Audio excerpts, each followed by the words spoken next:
တရေဇလန်နေမျိုးကဟိုတယ်အတန်နှင့်စတင်သည်ဒီဇလန်လေးကကိုထွန်းထွန်းရဲ့ခီးသွားဖြစ်ရတစ်ခုပါသူဟာလုပ်ငန်းကိစ္စနဲ့နေမျိုးတစ်မျိုးကိုစီးစာတွေလှပစွာနဲ့မျိုးလေးကသူ့ကိုကြိုးဆိုနေတယ်လို့ပါပဲဒါပေမဲ့သူမသိသေးတာကဒီညဟာသူ့ဘဝမှာဘယ်တော့မှမေ့မရနိုင်တဲ့ညတစ်ညဖြစ်လာမယ်ဆိုတာပါ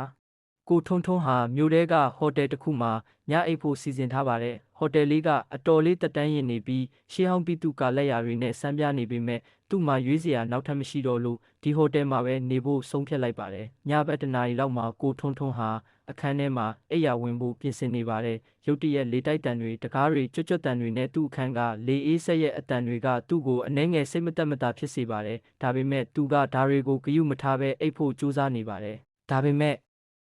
ညတက်ကောင်ချိန်မှာသူ့ကိုနှိုးလိုက်တာကအိမ်မက်လားအမှန်လားမသိနိုင်တဲ့အတန်တစ်ခုပါသူ့အခန်းရဲ့တကားကိုတဖြည်းဖြည်းနဲ့ခောက်တန်တွေကြားလာရပါတယ်သူထားပြီးတကားကိုဖွင့်ကြည့်လိုက်တဲ့အခါမှာတော့ဘာမှမရှိပါဘူးလမ်းချန်ထဲကလေတိုက်တန်တွေပဲကြားနေရပါတယ်သူပြန်အိပ်ဖို့ကြိုးစားတဲ့အခါမှာတော့ဒီတစ်ခါသူ့အိပ်ယာဘေးကမှန်ကြီးထဲမှာမိခိုးရောင်ရိပ်တစ်ခုဖြတ်သွားတာကိုမြင်လိုက်ရပါတယ်သူဟာလန့်ပြီးမှန်ကိုစိုက်ကြည့်လိုက်တဲ့အခါမှာတော့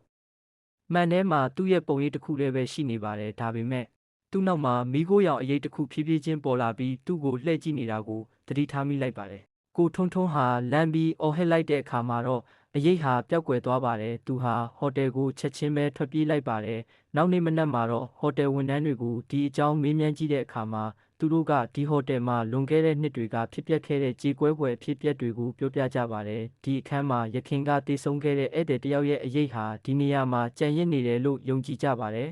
ကိုထွန်းထွန်းဟာဒီအဖြစ်အပျက်ကိုဘယ်တော့မှမေ့မရနိုင်တော့ပါဘူးဒီညဟာသူ့ဘဝမှာအိမ်မက်ဆိုးတစ်ခုလိုဆွဲကြံရစ်ခဲ့ပါတယ်ဒီဇလန်လေးကကြောက်စရာကောင်းတယ်လို့စိတ်ဝင်စားဖွယ်လဲကောင်းပါတယ်ကိုထွန်းထွန်းရဲ့အတွေ့အကြုံကိုနားထောင်ရင်းတင်းရဲ့စိတ်ကူးတွေကိုလှုပ်ခတ်သွားစေမယ်လို့မျှော်လင့်ပါတယ်